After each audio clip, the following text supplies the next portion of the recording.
Un saludo para todos, espero que se encuentren bien. En esta ocasión quisiera compartir con ustedes una reflexión con respecto a algo, y es que siempre me ha impresionado mucho y me ha llamado mucho la atención los comportamientos de las familias, la forma en que una familia influye en una sociedad, la forma en que a raíz de las familias se forman grandes hombres o también se forman hombres eh, que tienen una personalidad un poco denigrada. Pero encontré una particularidad y de pronto una variante. Y es que de alguna u otra forma hay personas que se han apartado del seno de su familia, no porque se hayan ido de pronto a estudiar o a trabajar, sino que de alguna u otra forma están intentando huir de su círculo social, de su círculo de familia, porque la situación allí ha sido tan tensa o de pronto nunca se llevaron bien de pronto con el papá o con la mamá o con algún hermano, entonces tomaron la decisión de apartarse y formar em, vida en un lugar lejano. Y me llevó a reflexionar sobre la vida de Jacob. Jacob, uno de los patriarcas de la Biblia, mencionado en la Biblia, que tuvo un encuentro personal con Dios. Pero este hombre tiene algo muy particular. Cuando ustedes miran el Génesis en los capítulos 32, los capítulos anteriores a este, ustedes encuentran de forma desglosada la vida de este hombre. Resulta que ustedes saben que Jacob era mellizo con Esaú. Resulta que cuando ellos nacieron, pues obviamente el que naciera primero, pues era el que llevaba la herencia. Pero ¿qué pasó allí? Resulta que Esaú nunca valoró la primogenitura. Esaú nunca valoró los privilegios que el cielo le habían concedido. Siendo así, en una ocasión le dijo a su hermano Jacob, su mellizo, que si le regalaba un guiso de lentejas, debido a que él tenía mucha hambre. Y Jacob, pues sin más ni menos, pues siendo bien inteligente, le dijo, claro, sí, pero entonces deme su primogenitura y le doy el plato de lentejas. Efectivamente pasó esto, pero resulta que pasaba algo muy interesante. Los padres de Jacob, el papá de Jacob, ya en sus días finales, él debía de bendecir a sus hijos con el objetivo de que éste heredara toda su parentela y todo lo que él había logrado a través de los años de trabajo. Y ustedes saben que Jacob se disfrazó de Esaú y engañó a su padre y efectivamente pues tiene él la bendición, aunque de forma engañosa. Pero resulta que en la vida de Jacob, antes a esta situación, él tenía una muy buena relación con su hermano Esaú. Él tenía el apoyo de su padre, tenía el amor de su madre, tenía el respeto de todos los que servían en la casa de su padre. Pero la ambición, la codicia y el orgullo vinieron a irrumpir en esto. Y resulta que eso pasa en muchas familias. En una ocasión, mientras estaba sirviéndole al Señor en una comunidad por la parte de Boyacá, que allá son bastante católicos también, pero también en la parte de Boyacá hay algo muy particular, y es que las familias son bastante campesinas, pero son de esas personas que son muy arraigadas a lo antiguo, como dicen por ahí. Y escuché la historia de una familia donde los hijos mataron al padre junto con la madre para quedarse con la heredad, pero luego de entre los mismos hijos se destruyeron ellos mismos, se mataron dentro de ellos mismos con el objetivo de quedar uno solo con la heredad. Y a mí me pareció de forma impactante ver que en el mundo en que estamos, o sea, un poco de dinero, un poco de tierra, un poco de oro, un poco de fama, valen más que la vida de una persona, valen más que el honor, que la unidad, que la relación de una familia. Y me impresionó bastante. Yo la verdad quedé anonadado cuando escuché esta historia y le pregunté a la señora que me estaba relatando, venga, ¿y qué quedó de esta familia? ¿Qué quedó de eso? Me dijo que pues entre todos ellos se destruyeron, pues negativamente, qué pesar, y que fueron los nietos y los hijos del padre los que heredaron finalmente esto, pero que esos hijos se tomaron toda esa herencia y que actualmente no quedó nada. Y creo que uno de los hijos que quedó está mal y quedó estrellado, lo estrelló un carro, creo que en Bogotá, y luego tuvo un problema y está en la cárcel. Entonces me pareció como importante este punto. ¿Por qué? Porque cuando les digo que efectivamente en el mundo en que estamos vale más el dinero, vale más un carro incluso que la propia familia. Y esto incluso pasa entre parejas. Entre parejas, en vez de amarse, en vez de apoyarse unos con otros y seguir avanzando, a veces hay discusiones económicas, no por aportes, sino porque de pronto uno dice esto es mío, y a raíz de esto se separan por el dinero. Pero cuando usted mira la historia de Jacob, o sea, Jacob perdió, imagínese, el amor de su padre y el respeto de él. Y no siendo así, sino que el padre de Jacob murió, estaba lejos de su parentela para poder ir y despedir a su padre. Aparte de eso, tampoco pudo ver la muerte de su madre. Y siendo más así, esto no le sirvió de nada, porque luego de esto usted escucha y lee en el relato bíblico que Jacob sale corriendo porque su hermano Esaú lo va a matar debido a que lo engañó y se quedó con la bendición del cielo. Pero pasa algo con la vida de este hombre, que de hecho pasa con muchas vidas de muchas personas que nos pueden estar escuchando aquí, o de alguna persona en particular. Es que Jacob huyó de su familia. Jacob huyó de ese terror que él mismo se puso encima y después se fue para donde un tío, pero en ese camino dice que iba solo, acongojado, y en su corazón había un sentimiento de soledad, y de hecho Satanás aprovecha bastante de eso, y una de las mentiras que Satanás le repetía en su mente era que él estaba solo y sin esperanza. Pero allí en un lugar muy especial Dios se compadeció de él, tuvo un sueño y le dio una promesa, y él finalmente se reconfortó un poco y siguió su camino. Pero luego llega allí a donde su tío Labán, empieza a trabajar y pasa algo, y es que empieza a sufrir porque se apartó de la voluntad de su padre, empieza a sufrir porque le tocó trabajar prácticamente 14 años, casi que gratis, por gracia, pudo sacar algo de ese trabajo, y fueron sus hijos y fueron sus dos esposas. Aparte de eso, sucede algo, y es que como él había engañado a su hermano cuando su tío y suegro lo engaña al darle a Lea como esposa. Él dice, pues a la final yo me merezco esto porque yo como he hecho algo tan malo, como yo engañé a mi hermano y engañé a mi familia, pues a la final yo me merezco esto, ¿cierto? Y bueno, él siguió viviendo con eso, pero llega un punto donde él tiene que enfrentarse nuevamente con esa realidad. ¿Con cuál realidad? Con aquello que él dejó por allá. Y eso pasa con el ser humano.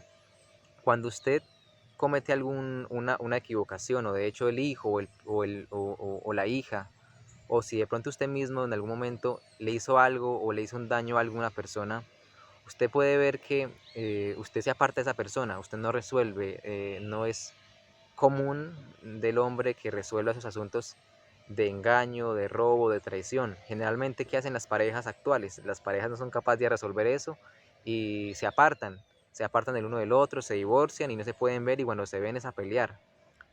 Y mientras están apartados el uno del otro, la vida es tranquila, la vida es feliz.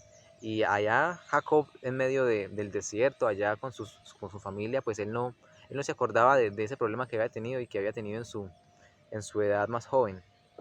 Pero llega un momento donde él tiene que volverse a enfrentar con esto y sale para la tierra de su padre, pero se encontró con algo, y es que escuchó de sus siervos que venía su hermano a matarlo, y ahí se descompuso completamente su vida. Y eso sucede en la vida de nosotros, cuando de repente la mamá está brava con la hija y la hija sale de pronto volada de la casa, o sale mal de la casa, o de pronto el hijo sale mal con el papá, y el hijo vaya a hacer su vida lejos, lejos, lejos del hogar. Pero llega un momento donde llegan esas festividades como de pronto la Navidad, o bueno, que es común en que en diciembre las personas se reúnan en familia para compartir. Entonces de pronto el hijo se casó, o el hijo está con una compañera, o bueno, o pasa algo así. Entonces de pronto el muchacho o la muchacha le dice, venga, vamos a visitar a la familia. Y el muchacho le dice, ay, qué pereza, no, pues es por ahí muy maluco, yo no quiero ir por allá.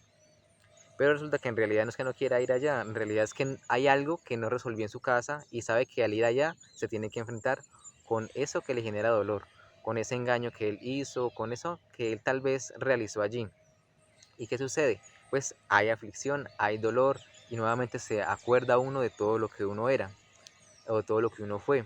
Pero pasa algo y es que resulta que nuestra familia, nuestros amigos que de pronto se han criado con nosotros en una comunidad y de pronto uno sale de allí, la gente se queda con eso, la familia se queda con lo que uno es. Pero lo bonito del Señor es que Dios no se queda con lo que nosotros somos, Dios se queda con lo que nosotros podemos llegar a ser. Y me parece muy interesante y muy bonito lo que encontramos aquí en la Biblia, voy a leer de forma textual. Dice allí en Génesis 32, voy a leer desde el versículo 28 y dice, y el varón le dijo, no se dirá más tu nombre Jacob, sino Israel, porque has luchado con Dios y con los hombres y has vencido. Entonces Jacob le preguntó, declárame ahora tu nombre. El varón le respondió, ¿por qué me preguntas por mi nombre? Y lo bendijo allí. Y llamó el nombre de Jacob aquel lugar Peniel, porque dijo, vi a Dios cara a cara y fue librada mi alma. Querido amigo, querido oyente, yo sé que de forma particular todas las personas tenemos algo que no hemos resuelto con alguna persona. Y lo común de nosotros es huir de esa situación. Si hay alguien que no nos cae en gracia, si hay alguien que de pronto nos hizo daño, y no tiene que ser precisamente un familiar, no tiene que ser precisamente el papá o la mamá, puede ser de pronto un amigo, puede ser de pronto un vecino, que como dicen por ahí, yo no lo paso. Pero, ¿sabe algo? Uno piensa que apartándose, uno piensa que cambiando de lugar, uno piensa que de pronto cambiando de círculo social, se va a librar de eso que le hicieron o de eso que de pronto usted mismo hizo. Pero resulta que tarde o temprano la vida nos va a llevar a enfrentar eso. A veces la vida nos llega a tal punto donde tenemos que pedirle ayuda a esa persona que dañamos o a esa persona que nos hizo daño y irónicamente tenemos que ir allá. Pero hay algo, es que esconderse no sirve de nada, esconderse no sirve de nada. Esconderse lo único que hace es afligir el alma, cargar el alma de estrés, de preocupación. Y yo he escuchado muchas historias, de hecho cuando estuvimos con mi esposa trabajando en la parte de Boyacá, allá hay demasiado abuso intrafamiliar, especialmente en el género femenino.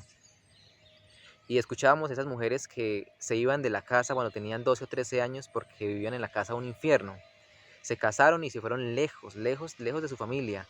Pero luego llegaba un momento donde de repente en el matrimonio no les iba muy bien y les tocaba retornar nuevamente al hogar con la cabeza agachada.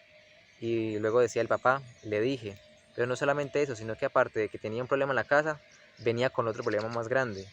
Pero pasa algo y Dios quiere hacer algo con nosotros. Y para ir terminando, para no robarles más de su preciado tiempo, y es esto que pasó en la vida de Jacob. Y dice que, y vi a Dios y luché con Dios cara a cara y fue librada mi alma. Eso es lo que todos de alguna u otra forma deseamos, que nuestra alma, que nuestra vida sea libre, que cuando podamos ver a una persona, cuando podamos ver de pronto a un familiar, de pronto a esa persona que nos hizo daño, o de pronto a la persona que nosotros mismos le hicimos daño, usted pueda ir y decir, yo estoy en paz con esta persona porque el amor de Dios libró mi alma. Y uno dirá, eso es una bobada, ¿no? Pero pasa algo, es que el enemigo de las almas se aprovecha de esta situación particular para destruir nuestra vida.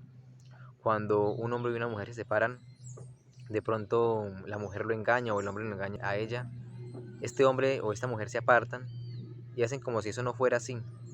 Pero pasa algo y es que cuando ese hombre le sale algo mal, de pronto si él fue el que engañó, él va a decir, yo me merezco esto porque es que yo engañé a mi esposa. De pronto le fue mal en un negocio, en alguna cosa que él está emprendiendo y él, no, yo me lo merezco, yo me lo merezco. Y la culpa empieza a coger las vidas de las personas y a tornarlas en un círculo de dolor y desesperanza, hasta el punto que aunque esto parezca algo sencillo, podemos llegar hasta dificultades emocionales, incluso hasta la muerte, porque he escuchado muchas historias de una mujer que fue abusada incluso por su propio padre y de pronto ya están en ese borde de desesperanza, donde dice es que yo quiero que mi padre me perdone, o si no, están esperando que la persona cambie. Mire, esto no va a pasar. No permita que su felicidad dependa de lo que la gente hace por usted. Permita que su felicidad y su paz dependan completamente de aquel que decidió morir para poderla sanar. Sabe que Jesús, mientras iba subiendo por la cuesta y lo estaban escupiendo y lo estaban maltratando, Él dijo algo a sus abusadores: perdónalos porque no saben lo que hacen. Y esa es una realidad que vivimos en el mundo. La mayoría de personas vivimos en un inconsciente, o sea, en un mundo de fantasías o en un mundo donde no podemos percibir la realidad de lo que pasa en nuestras vidas. Y Jesús, cuando dijo perdónalos porque no saben lo que hace, estaba remitiendo a este momento. Porque ese padre que dañó a su hija o a su esposa, o esa señora que dañó a sus hijos o a su esposo, o ese vecino que le dañó a usted, él no sabe que le hizo daño, porque él no sabía lo que estaba haciendo. Y no estamos justificándolo, porque Dios hace su justicia, porque Dios es un Dios de justicia. Pero a nosotros nos compete hacer algo, sencillamente es ir a Dios, dejar eso a sus pies. ¿Para qué? Para que cuando usted se pueda enfrentar con esa situación, no le toque hacer como le tocó al pobre Jacob, que estaba por allá escondido llorando de miedo, angustiado, con un estrés y con una carga emocional, pero él hizo algo, y es lo que Dios quiere que usted y yo hagamos en este día, y es acercarnos a Dios para que Él pueda liberar nuestra alma. Que Dios le bendiga. Espero que esas palabras de parte de Dios le puedan ayudar y puedan librar su alma de esa angustia pasada, de esa angustia que de pronto en algún momento le ha generado dolor. Que Dios le bendiga.